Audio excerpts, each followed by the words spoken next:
پورا ہندوستان اس وقت ایک کرب اور درد کی کیفیت میں ہے. ہسپتالوں میں جگہ نہیں رہی, آکسیجن جو ہے وہاں پہ اس کی سپلائی اس وقت تمام جو انڈسٹریل آکسیجن ہے ہندوستان میں اس کو بھی جو ہے وہ میڈیکل یوز کے طور کے لیے جو ہے وہ ڈائیورٹ کر دیا گیا, اور اس کے باوجود بھی حالات جو ہیں وہ قابو میں نہیں آ رہے ہیں. تو ایک تو جس طرح سے آج صبح پرائم منسٹر صاحب نے اور وزیر خارجہ شاہ محمود قریشی صاحب نے حکومت پاکستان کی طرف سے اور پاکستان کے عوام کی طرف سے جو نیک خواہشات ہیں ہماری ہندوستان کے عوام کے لیے ان کا اظہار کیا ہے, اسی کو ہی میں ری ایٹریٹ کروں گا, اس کا اعادہ کروں گا کہ اس وقت جو مشکل وقت ہے ہندوستان کے لوگوں کے اوپر, پاکستان کے لوگ ان کے ساتھ کھڑے ہیں,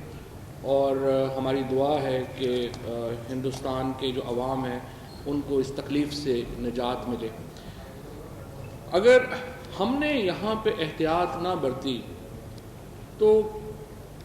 صحیح بات یہ ہے کہ ہمارے اپنے حالات بھی کوئی بہت زیادہ اس وقت اطمینان بخش نہیں ہیں. ہماری جو آکسیجن ہے اس وقت وہ 90% کے اوپر ہم جو پورے ملک میں اویلیبل ہے اس کو کنزمپشن کر رہے ہیں, یعنی جتنی اویلیبل ہے اس کی 90% اس وقت استعمال میں ہے. اب آکسیجن میں آپ کو یہ بھی بتا دوں کہ یہ نہیں ہے کہ آپ نے آکسیجن باہر سے امپورٹ کر لیں گے تو آپ استعمال ہو جائے گی. ہمارا سپلائی نیٹ ورک جو ہے وہ اجازت ہی نہیں دیتا کہ ہم ایک خاص حد سے زیادہ آکسیجن سپلائی کر سکیں, یعنی اگر ہم باہر سے منگوا بھی لیں گے تو پھر بھی اس کی جو سپلائی چین ہے وہ ایسی نہیں ہوگی کہ وہ فوری طور کے اوپر معاملات جو ہیں ان کو حل کر سکے. بھارت میں اس وقت مثبت کیسز کی شرح 17% ہے, ہمارے پاس یہ 11% پہ پہنچ گئی ہے, اور اگر اس میں 1-1.5 ہفتے میں کمی نہیں آئے گی تو ہمارا جو ہیلتھ سسٹم ہے اس کا ابھی تو یہ 1 سال جب یہ کرونا شروع ہوا تو ہم نے اپنے ہیلتھ سسٹم کے اوپر توجہ دی, جس کی وجہ سے ہمارا ہیلتھ سسٹم ابھی تک اس کو کوپ ود کر رہا ہے, ابھی تک مقابلہ کر رہا ہے اس معاملے کا. اگر ہم نے اس کو ایکسپینشن نہ کی ہوتی, اگر ہم نے ہیلتھ سسٹم میں بہتری نہ کی ہوتی تو ہمارے حالات اب بھی جو ہیں وہ ہندوستان کی طرح ہی ہو جاتے ہیں. کیونکہ آپ اندازہ لگا لیں گے اس وقت لاہور کے تقریباً 90% جو ICU بیڈز ہیں وہ مکمل طور پہ بھر چکے ہیں, ملتان کے تقریباً 85% جو ہیں وہ مکمل طور کے اوپر بھر چکے ہیں, اور اسی طرح سے جو باقی شہر ہیں ان میں بھی جو ICUs ہیں وہ مکمل طور کے اوپر آکوپائی ہو چکے ہیں, ان میں جگہ ہی نہیں ہے اور لوگوں کی. اور ابھی ہم نے یہ جو اسپیشل اسلام آباد کے اندر, لاہور میں, کراچی میں یہ تمام جو ایکسپینشن ہوئی اس کی وجہ سے ابھی تک معاملہ چل رہا ہے. اور ابھی جو ایک اور جو ہمارے لیے تھوڑی سی ایک امید کی کرن ہے وہ یہ ہے کہ کراچی کے اندر کرونا جو ہے وہ بھی کم ہے, اور اس کی جو اس وقت لاہور کی نسبت, ملتان کی نسبت, مردان, پشاور کی نسبت کراچی میں ابھی کمی ہے, اور اس کی وجہ سے ہماری سپلائی لائنز جو ہیں وہ بحال ہیں, کیونکہ کراچی ہی پورے پاکستان کا ایک سپلائی لائن کا سینٹر ہے. اور اگر خدا نہ خواستہ کراچی میں بے احتیاطی ہوئی اور کراچی میں کرونا بڑھ گیا تو یہ پورے ملک پہ اس کے جو اثرات ہیں وہ بہت زیادہ ہوں گے. اور یہی وجہ ہے کہ اس وقت دیکھیے تقریباً 600-700 مریض روزانہ جو ہیں کرونا کے وہ لائے جا رہے ہیں, ان میں 50-60 جو ہیں وہ سیریس ہیں, اور ہمارے جو ایک کرونا سے جو مرنے والوں کی تعداد ہے اس میں بہت اضافہ ہوتا جا رہا ہے. اسی لیے کل فیصلہ کیا گیا کہ ہم پولیس کے ساتھ فوج کو بھی اس میں انوالو کریں گے, ان کو بھی بلائیں گے, ان کو مدد کے لیے طلب کیا گیا ہے, کیونکہ SOPs کے اوپر جو عمل درآمد ہے وہ صرف 21% ابھی تک ہو رہا تھا,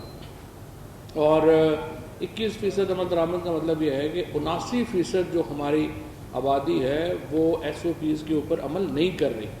اور 77% جو کرونا ہے وہ اربن سینٹر سے پھیل رہا ہے. تو ہم جس طرح سے دیکھتے ہیں کہ جو شاپنگز ہو رہی ہیں, اس کے بعد جو ہمارے کھانے پینے کی جو ہماری ایک میلے ٹھیلے لگ جاتے ہیں شام کو, اس کی وجہ سے ہمارا جو اربن سینٹرز ہیں ان میں کرونا بہت تیزی سے پھیلا ہے. اسی لیے حکومت نے فیصلہ کیا ہے کہ پہلے انڈور ڈائننگ بند تھی, اب آؤٹ ڈور ڈائننگ بھی جو ہے اس پہ مکمل پابندی لگائی جا رہی ہے, اور اس کے ساتھ حکومت خصوصی مراعات کا اعلان کر رہی ہے جو کہ جو ہمارے ڈیلیوری کمپنیز ہیں ان کے لیے, تاکہ جو شاپنگ ہے اور جو کھانے پینے کی جو اشیاء ہیں لوگ بجائے اس کے کہ گھر سے نکلیں اور باہر جا کے خود لیں, وہ ڈلیوری کمپنیز جو ہیں ان کو جو ہے وہ استعمال کریں اور گھر بیٹھے آپ شاپنگ کریں تو اس کا فائدہ جو ہے وہ زیادہ ہوگا. ہماری پوری کوشش ہے کہ جس طرح پہلی لہر جو ہے اس سے ہم نے نپٹا، دوسری لہر سے نپٹا، اسی طرح سے ہم جو تیسری لہر ہے اس سے بھی ہم جو ہے وہ اس وقت جو ہے وہ تقریباً نبٹ سکیں. اور تھوڑا سا میں آپ کو یہ بھی بتا دوں، گجرانوالہ میں اس وقت 88% وینٹیلیٹر جو ہیں وہ آکوپائڈ ہیں، ملتان میں 85%، لاہور میں 83% اور مردان میں 60% وینٹیلیٹرز جو ہیں وہ آکوپائڈ ہیں. آکسیجن بیڈز جو ہیں وہ گجرانوالہ میں 85%، پشاور میں 77%، سوابی میں 71% اور مردان میں 68% جو ہیں وہ اس وقت جو ہیں وہ آکوپائڈ ہیں. 24 اپریل کو پاکستان میں کل جو کووڈ کیسز تھے وہ 86,529 تھے. ان میں پنجاب میں سب سے زیادہ ہیں 23,590، سندھ میں 12,786. کے پی کا ہمارے لیے بہت ایک ورنگ سچویشن ہے، کیونکہ کے پی میں کئی جگہوں کے اوپر جو کرونا کی ریشو ہے وہ 40% تک بھی پہنچ گئی ہے. مثلا مردان جو ہے وہاں پہ تقریباً اس وقت 40% کے قریب جو ہے وہ ریشو جو ہے وہ پہنچ گئی ہے. بلوچستان اور گلگت بلتستان کی صورتحال نسبتاً باقی ملک سے جو ہے وہ بہتر ہے، اور اس کی وجہ سے ہمارا ایک اوور آل جو ہماری ایک سال کی، جیسا میں نے کہا کہ جو تیاری تھی اس کی وجہ سے ہمارا اس وقت سچویشن جو ہے وہ ابھی تک اتنی خراب نہیں ہوئی ہے. 560 وینٹیلیٹرز اس وقت پورے پاکستان میں جو ہیں وہ آکوپائڈ ہیں. اور ہماری دعا یہ ہے کہ اس وقت یہ جو ہماری جو کرونا کی یہ لہر ہے وہ جلد اس ہفتے نیچے آئے اور خصوصاً کراچی جو ہے وہ اس لہر سے بچ سکے. اور جہاں تک اس وقت ہماری حکومت کی جو پوری کوشش رہی ہے، پچھلے ایک سال میں ہم نے پوری کوشش کی کہ جو کرونا کے جو معاملات ہیں اس میں کمپلیٹ لاک ڈاؤن سے بچا جا سکے. کمپلیٹ لاک ڈاؤن میں ہمارا جو بنیادی مسئلہ آتا ہے وہ آتا ہے کہ جو ہمارے دیہڑی دار ہیں، جو ہمارے غریب طبقہ ہے، اور پھر جو تاجر حضرات ہیں جنہوں نے اسی مہینے میں کمائی کرنی ہے، اگر مکمل لاک ڈاؤن لگا دیں گے تو ان کی جو سچویشن ہے اس کے اوپر بڑے برے اثرات مرتب ہوں گے. تو ہماری اپیل بھی ہے، درخواست بھی ہے تمام اپنے خصوصاً جو ہمارے تاجر برادری ہے اور جو ہمارے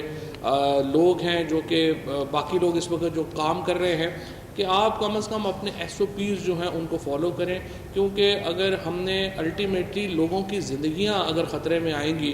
تو پھر یہ معیشت جو ہے ظاہر ہے یہ پیچھے رہ جائے گی اور لوگوں کی زندگیاں زیادہ اہم جو ہیں وہ ہیں. سو ہمیں اس کے لیے ڈراسٹک اقدامات کرنے پڑیں گے جس میں لاک ڈاؤن بھی شامل ہے. ہم مکمل لاک ڈاؤن کو پرائم منسٹر صاحب نے رجسٹ کیا ہے. انہوں نے ہمیشہ کوشش کی ہے کہ ایک ایسا سسٹم ہم نافذ کریں جس میں کہ چیزیں جو ہیں وہ بہتری کی طرف جا سکیں اور ہم اس کو جو ہے وہ مکمل لاک ڈاؤن نہ ہو تاکہ ایک معیشت کا پہیہ جو ہے وہ چلتا رہے. لیکن اگر ایک ہفتے تک یہ معاملات جو ہیں وہ نیچے نہیں آئے تو پھر ہمیں مکمل لاک ڈاؤن کا بھی جو ہے وہ سوچنا پڑے گا. میں یہاں پہ ذرا آج آ رہی تھی کراچی میں مریم نواز شریف صاحبہ، مجھے خوشی ہے کہ انہوں نے بھی اس کو جو ہے اپنا دورہ ملتوی کیا ہے. یہ ایک مثبت پیش رفت ہے اور ہماری جو سیاسی جماعتیں ہیں ان کو ایک سیریس اس کے اوپر اپنی جو ان کی کارروائیاں ہیں ان کو دیکھنا پڑے گا اور کوشش کرنی چاہیے کہ حکومت کی مدد کر سکیں آپ، کیونکہ سیاست بھی ہے یا باقی چیزیں ہیں وہ زندگی کے ساتھ ہی، اور اگر زندگی کو خطرہ لاحق ہو جائے گا تو پھر آپ کیا کریں گے. سو یہ ایک مثبت پیش رفت ہے. دوسری طرف میں الیکشن کمیشن کو بھی یہ درخواست کرنا چاہوں گا کہ یہ جو کرونا ہے، ہمیں الیکشنز ہو رہے ہیں، الیکشن کے ساتھ جو ہے وہ بھی چلتا ہے، لیکن آپ کو بیٹھ کے ایک الیکشن SOPs بنانی چاہیے اور یہ دیکھنا چاہیے کہ جو پولیٹیکل پارٹیز یا پولیٹیکل لوگ جو کیمپینز چلا رہے ہیں وہ کن SOPs کے تحت وہ کیمپینز چلائیں. کیونکہ اس وقت جو بھی انتخابات ہوتے ہیں ان میں ظاہر ہے کہ پولیٹیکل پارٹیز جو حصہ لیں گی، اور وہ ایک روایتی ہمارے ہاں الیکشنز ہوتے ہیں ان میں گہما گہمی ہوتی ہے، اجتماع ہوتا ہے، جلسے ہوتے ہیں، جلوس ہوتے ہیں. اور ابھی آپ نے دیکھا کہ جو ہندوستان کے اندر کرونا پھیلا ہے اس میں ایک بہت بڑی جو وجہ ہے وہ نریندر مودی صاحب کی الیکشن کیمپین ہے، جو انہوں نے رن کی، جس میں انہوں نے لاکھوں لوگوں کو ایڈریس کیا، جس کی وجہ سے ان کے اوپر بھی یہ تنقید ہوئی ہے کہ ان کی جو الیکشن کیمپین ہے اس کی وجہ سے کرونا پھیلا۔ سو ہمیں یہ یہاں پہ سمجھنا چاہیے کہ یہ جو الیکشن کیمپین ہے اس کو کس طرح الیکشن کمیشن اس کے اوپر غور کرے اور ایک خصوصی SOPs بنائے کہ ان کو جو ہمارے کرونا کے معاملات ہیں ان کو بھی مد نظر رکھے۔ اس کے بعد جو سب سے امپورٹنٹ ہمارا طبقہ جس کو میں چاہوں گا کہ وہ اپنا رول ادا کرے وہ ہمارا مذہبی طبقہ ہے۔ اس وقت جو تراویح میں، اسی طرح سے نماز میں اور پھر آگے اب عید میں جو اجتماعات ہیں ان کو ایک SOPs کے اندر رکھنا، ان کو ایک دائرہ کار کے اندر رکھنا بہت ہی اہم ہوگا، اور ہمارے علماء اس سلسلے میں بہت اہم کردار ادا کر سکتے ہیں۔ اور میں یہ چاہوں گا کہ ہمارے جو علماء ہیں وہ آگے بڑھیں اور قیادت کریں ان معاملات کی، اور ہمیں جو ہے وہ ایک SOPs کی طرف جو ہے وہ ہم جائیں۔ اب تھوڑا سا میں ذکر کرنا چاہوں گا کہ جو تھوڑا ہم نے یہاں پہ کیونکہ صحافیوں کے لیے کراچی میں اور باقی جگہوں کے اوپر جو اقدامات میں لینے کا ارادہ رکھتا ہوں وزیر اعظم صاحب کی ہدایت کے مطابق، پہلی بات تو یہ ہے کہ میں نے تمام پریس کلبز جو ہیں ان سے ہم نے رابطہ کیا ہے،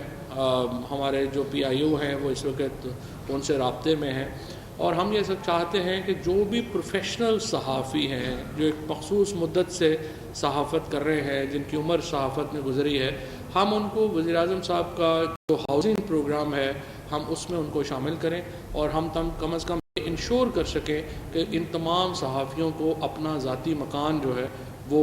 حکومت جو ہے وہ لے کے دے سکے، اس نظام کے تحت جو ہم نے وزیر اعظم صاحب کا جو کنسٹرکشن پیکج ہے ہاؤسنگ کا اس کے تحت جو ہم نے وضع کیا ہے۔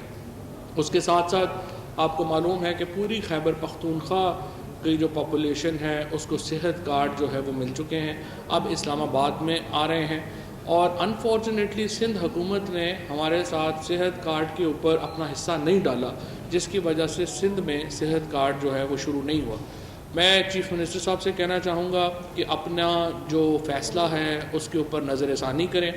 اور ہم سندھ میں بھی یہی پروگرام جو ہے صحت کارڈ کا یہ لانا چاہتے ہیں۔ باقی جو پنجاب میں خیبر پختونخوا میں اس پروگرام کے اوپر عمل درآمد ہو رہا ہے، اور ہم صحافیوں کو ایک خصوصی پیکج کے تحت صحت کارڈ میں لا رہے ہیں جہاں پہ وہ 10 لاکھ روپے تک کا جو علاج ہے وہ مفت حاصل کر سکیں گے اپنے لیے اور اپنے خاندان کے لیے، اور ہم سندھ کے عوام کو بھی یہی سہولت جو ہے وہ لانا چاہتے ہیں، اور ہم چاہتے ہیں کہ جو چیف منسٹر صاحب ہیں وہ اس معاملے کے اوپر غور کریں اور ہمارا جو ہے وہ ہاتھ بٹائیں۔ اس کے علاوہ ہم نے جو تمام جو پرنٹ میڈیا کا اور جو الیکٹرانک میڈیا کا ایڈورٹیزمنٹ کے ایشوز تھے ان کو ریزالو کرنے کی طرف ہم بڑھ رہے ہیں، اور اس کے بعد اب زیادہ تر جگہوں کے اوپر جو ہمارے کارکن صحافیوں کی تنخواہیں ہیں ان کا مسئلہ نہیں ہونا چاہیے، اور PBA کے ساتھ بھی اور APNS کے ساتھ بھی میں نے یہ معاملہ اٹھایا ہے کہ اب یہ جو آپ کی تنخواہوں کا ایشوز ہیں یہ اس کو ریزالو کرنا ضروری ہے، اور اس کو آپ ریزالو کریں، اور جہاں پہ نہیں ریزالو ہوگا وہاں پہ بھی ہم مالکان کی بھی اور کارکن صحافیوں کی بھی مدد کریں گے کہ وہ اس مسئلے کو اوپر جو ہے وہ آگے بڑھ سکیں، کیونکہ ہمارے ہاں جس قسم کی اس وقت ہم نے دیکھا ہے کہ سچویشن ہوئی ہے اس میں جو ہماری تنخواہ دار طبقہ ہے اس کے اوپر دباؤ آیا ہے، اور اس دباؤ کو کم ہم کرنے کے لیے پوری کوشش کر رہے ہیں۔ ابھی بھی آپ دیکھیے کہ جو رمضان پیکج ہے، رمضان کے اوپر حالانکہ بہت خیال تھا کہ رمضان آئے گا تو مہنگائی کی نئی لہر آئے گی، لیکن اللہ کا شکر ہے کہ رمضان کے بعد جو قیمتوں میں جو کل محکمہ شماریات نے اپنا جو اناؤنس کیا ہے اس وقت مہنگائی کی ریشو، تو اس میں کمی آئی ہے، بجائے بڑھنے کے اس میں کمی آئی ہے۔ سو کافی طویل عرصے کے بعد ہم دیکھ رہے ہیں کہ ایک استحکام نظر آ رہا ہے پاکستان کی معیشت میں، اور اس معیشت کے استحکام کو رواں دواں رکھنے کے لیے ضروری ہے کہ ہم ایک چیپ پالیٹکس میں نہ پڑیں، چھوٹے ایشوز جو ہیں وہ ہوتے ہیں ان میں ہم نہ پڑیں۔ فار ایگزامپل جس طریقے سے ہم نے دیکھا کہ یہ جو کالعدم جو تحریک تھی لبیک، اس کے اوپر ہم نے معاملے کو جس طریقے سے سلجھایا، اس کے نتیجے میں ایک طرف سیاسی استحکام واپس آیا ہے، دوسری طرف لوگوں کی جان اور مال کی جو حفاظت ہے وہ ہو سکی ہے، اور ریاست نے اپنی ریٹ کو بھی کمپرومائز نہیں کیا۔ اپوزیشن پارٹیز کو چاہیے کہ اس کے اوپر کوئی سیاست جو ہے وہ نہ کریں اور پاکستان کے استحکام کے لیے سنجیدگی سے اس معاملے کے اوپر آگے بڑھیں. اور ہم اس وقت سیاست میں کوئی بہت تلخی جو ہے وہ پاکستان کے مفاد میں نہیں ہے. ہم سیاست میں تلخیوں کو کم کرنا چاہتے ہیں. ہم نے اپنا جو الیکٹورل ریفارمز کا پروسیس جو ہے وہ الیکٹورل اصلاحات کی, انتخابی اصلاحات کی جو ہم نے تجاویز اپنی ہیں وہ اسمبلی میں رکھ دی ہیں. ہم چاہتے ہیں کہ اپوزیشن کو ان انتخابی اصلاحات کو وہ دیکھے, اور اگر وہ ان انتخابی اصلاحات سے مطمئن نہیں ہے تو اپنی انتخابی اصلاحات لے کے آئے. ہم ان کو بھی چلانے کے لیے تیار ہیں, ان کو بھی دیکھنے کے لیے تیار ہیں. پرائم منسٹر صاحب نے اسپیکر صاحب کو خط لکھا, اسپیکر صاحب نے اپوزیشن کو خط لکھا. اس کے ساتھ ساتھ جو دوسرا معاملات ہیں, چاہے وہ جوڈیشل ریفارمز کی بات ہے, چاہے وہ کرمنل جسٹس سسٹم ریفارمز کی بات ہے, ہم اس کے اوپر کھلے دل کے ساتھ اپوزیشن کے ساتھ بیٹھ کے ان کو آگے چلانا چاہتے ہیں. لیکن اگر آپ بچوں جیسی حرکتیں کریں گے, جیسے ہم نے آخری اسمبلی سیشن میں دیکھا کہ شاہد خاقان عباسی صاحب جو ملک کے وزیر اعظم رہ چکے ہیں, جس طریقے سے انہوں نے اسپیکر کے ساتھ جو رویہ اختیار کیا, اس کے بعد جس طریقے سے رانا ثناء اللہ صاحب جو رویہ اختیار کر رہے ہیں, یا جو اس وقت خصوصاً پی ایم ایل این کے لوگ رویہ اختیار کر رہے ہیں, تو لگتا یوں ہے کہ وہ سیاست کو تلخ رکھنا چاہتے ہیں. ہم تو سیاست کو ایک اس طرح سے لے کے چلنا چاہتے ہیں جو آئین اور قانون کے مطابق ہے. اگر آپ اپنے مقدمات کو, شہباز شریف صاحب جو ہیں وہ اپنا کیس لڑے ہیں, ان کو ضمانت ہوئی ہے. اب وہ ضمانت کی جو وجوہات ہیں ہم اس سے ایگری نہیں کرتے, کیونکہ دیکھیے شہباز شریف صاحب کے اوپر جو کیسز تھے وہ زبانی ایویڈنس کے اوپر تو بنے نہیں ہیں. $15 ملین کی جو ان کی رقم ہے جو باہر گئی, اور پھر وہ بینکنگ سسٹم کے ذریعے واپس آئی, کسی کا کوئی اورل ایویڈنس تو ہے نہیں. سو بجائے اس کے کہ وہ کیسز کے فیصلے ہوں, وہ کیسز جو ہیں وہ لمبے جا رہے ہیں اور ان میں ضمانتیں ہو رہی ہیں. سو میں یہ سمجھتا ہوں کہ اس طرح کے مقدمات جو ہیں ان کا ہونا چاہیے. لیکن اس کا مطلب یہ نہیں ہے کہ ہم اس کو جو ہے وہ ہم عدالتوں کے سامنے, عدالتوں کے اوپر ہی حملے کر دیں. سو ہم آئین اور قانون کو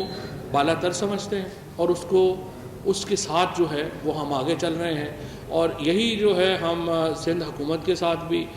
جو پوری کوآپریشن ہے وہ ہم کر رہے ہیں. سندھ حکومت کی طرف سے اگر کوآپریشن نہیں ہوتی, اور کئی جگہوں پہ جس طرح سے یہ میں نے صحت کارڈ کا آپ کو معاملہ دیا ہے, اسی طریقے سے خود پیپلز پارٹی نے یہ وعدہ کیا تھا کہ فاٹا کا جو پیسہ ہے جو NFC سے فاٹا کو دیا جائے گا, وہ فاٹا کو نہیں ملا. اسی طریقے سے جو وعدے کیے پیپلز پارٹی نے وہ پورے نہیں کیے ہیں, اور انفارچونیٹلی 2 سالوں میں 1600 ارب روپیہ جو سندھ میں آیا ہے اس کی اکاؤنٹیبلٹی بھی کوئی نہیں ہو رہی. اور ہمارے جو MPA صاحبان یہاں پہ بیٹھے ہیں, لیڈر آف اپوزیشن یہاں پہ بیٹھے ہیں, جب وہ سوال کرتے ہیں تو ان کے اوپر دہشت گردی کے پرچے کیے جاتے ہیں. آپ نے دیکھا کہ علیم عادل شیخ نے جس طریقے سے ان کے اوپر جو پرچے ہوئے, جس طریقے سے انہوں نے کیس فائٹ آؤٹ کیا, ہمارے MPAs کے سے سیکیورٹی وڈرا کر لی, صرف یہ سوال اٹھانے کے اوپر کہ آخر اتنا پیسہ جو سندھ میں آیا ہے وہ گیا کدھر ہے. اس کا حساب کتاب جو ہے وہ بہرحال ہونا چاہیے. یہ عوام کا پیسہ ہے, اور وہ پیسہ جو ہے اس کی کوئی ہمارے سامنے آنی چاہیے کہ آپ نے ان پیسوں کا کیا کیا ہے, کدھر گئے ہیں, کیسے لگے ہیں. اور اب آپ کراچی کی سچویشن دیکھیں, وہ کراچی والے کہہ رہے ہیں کہ نہیں, ان کو بتایا جاتا ہے کہ نہیں ہم نے تو اور علاقوں میں لگا دیے ہیں. اور علاقوں میں دیکھیں تو دیکھیں گھٹکی کا کیا حال ہے, جس کے اوپر آپ تیل کی سبسڈی لے رہے ہیں. آپ اس وقت اگر سندھ کو جو تیل میں گیس کی جو سب سے زیادہ سبسڈی مل رہی ہے وہ تو گھوٹکی کی ذخائر میں ملتی ہے, تو وہاں پہ ان کو کیا ملتا ہے, بدین کو کیا ملتا ہے, باقی اضلاع کو کیا ملتا ہے. سو پورے سندھ کو ایک کھنڈرات میں تبدیل کر دیا گیا ہے, جو ظاہر ہے یہ اہم سوال ہیں جو ہمارے یہاں کے جو نمائندے ہیں وہ ہمیشہ سامنے رکھتے ہیں. ان کا جواب آنے کے بجائے ان پہ مقدمات اگر آپ بنا دیں گے تو یہ تو کوئی طریقہ جو ہے وہ نہیں چلے گا. بہرحال ہم پھر سمجھتے ہیں کہ حکومت میں رہتے ہوئے ہم آگے بڑھنا چاہتے ہیں, ہم اصلاحات کی طرف بڑھنا چاہتے ہیں, اور یہی وہ سوچ ہے جس کی بنیاد کے اوپر ہم اپوزیشن کے ساتھ ڈیل کرنا چاہتے ہیں.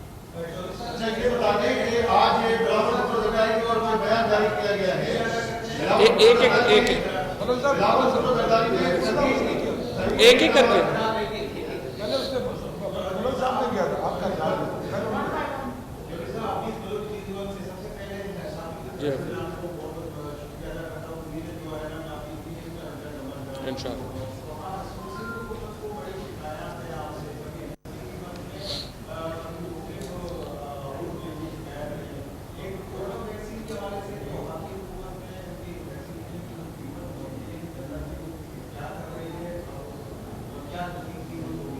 ویکسین.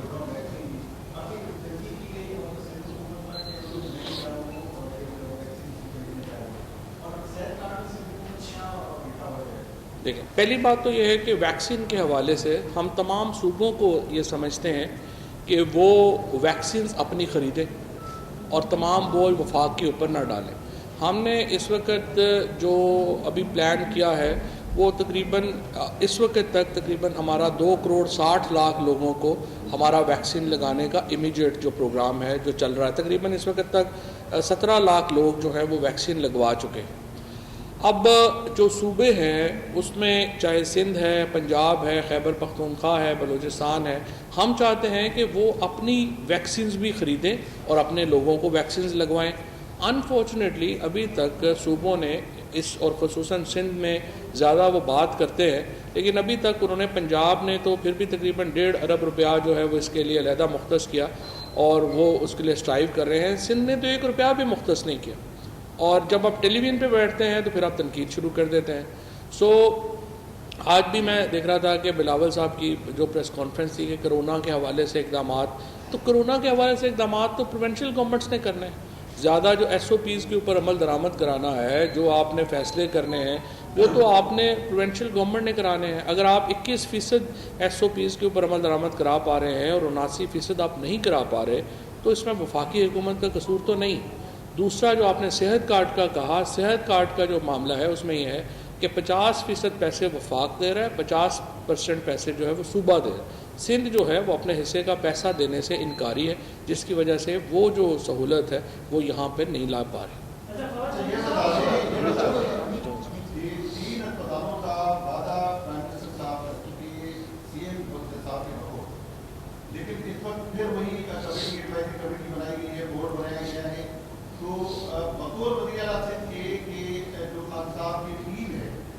وہی مس گائیڈ کرتی ہے خان صاحب کو اور اچھے فیصلوں پر عمل درآمد ہونے نہیں دیتی. تو یہ سندھ کے 3 اسپتالوں پہ آپ کی نظر کیوں ہے؟ دیکھیں، جو یہ ہسپتال ہیں، پہلی بات تو یہ ہے کہ یہ سپریم کورٹ کے فیصلے کے تحت وفاق کو جا رہے ہیں. اور سپریم کورٹ نے یہ فیصلہ کیوں کیا؟ سپریم کورٹ نے یہ فیصلہ اس لیے کیا کہ یہ تینوں ہسپتال کرپشن کا گڑھ بن گئے تھے. یہ تینوں ہسپتال جو ہیں وہ مس مینجمنٹ، بد انتظامی کی ایک مثال تھے، اور ان کے اندر تمام جو سٹرکچر تھا اس کو تباہ و برباد کر دیا گیا تھا. صرف ایک جو آپ کے سابق وزیر صحت ہیں، انہوں نے اپنے کو CEO صاحب جو رکھے، جو ان کے رشتہ دار تھے، اسی کو ہی کو میرا خیال ہے 20-25 لاکھ روپے کی نوکری دے دی، 65 لاکھ روپے کی نوکری کے اوپر رکھ لیا. اس کے بعد نیچے جو ہزاروں، سینکڑوں نہیں ہزاروں لوگوں کی بھرتیاں کی گئیں، جس کے نتیجے میں سارے ہسپتال ہی بیٹھ گئے. تو سپریم کورٹ نے ان حالات کے مد نظر یہ کہا کہ یہ ہسپتال تو وفاق کو ٹیک اوور کرنے چاہیے. اور ہم نے تو بڑی کوشش کی کہ یہ ہسپتال جو ہیں وہ وفاق کے بجائے صوبے میں رہیں، لیکن کوئی بھی جو صوبے کے جو اس وقت منتظمین ہیں وہ اپنی حرکتوں کو ٹھیک کرنے کے لیے تیار ہی نہیں تھے. اب بھی بہرحال ہماری یہ کوشش ہے کہ جو بورڈ بنے اس میں صوبہ اور وفاق مل کر ان ہسپتالوں کو ایک بہتر مینجمنٹ دے سکیں. ہمارا اصل انٹرسٹ سندھ کے اور کراچی کے، یہ جو ہمارے کراچی کے زیادہ کیونکہ کراچی میں ہے، ان کے جو لوگوں کے مسائل ہیں ان صحت سے متعلق ان کو دور کرنا ہے. تو پورے سندھ کو فائدہ ہوگا، یہ ہسپتال بہتر ہوں گے.